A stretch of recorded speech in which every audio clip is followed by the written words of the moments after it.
续来看南投草屯镇农会成立的绿色照顾站，来到碧洲社区来开课，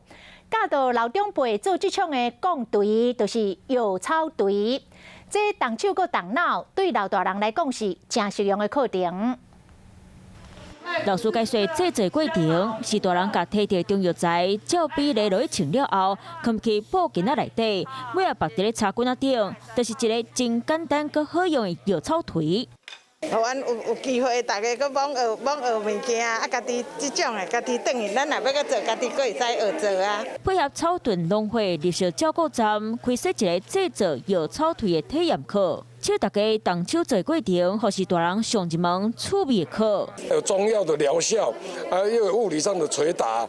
做起来感觉很舒服。老师若教大家免怎制作药草槌，佮小解经络掠灵的所在和作用，是大人现场体验对讲的，互大家拢感觉方便佮实用。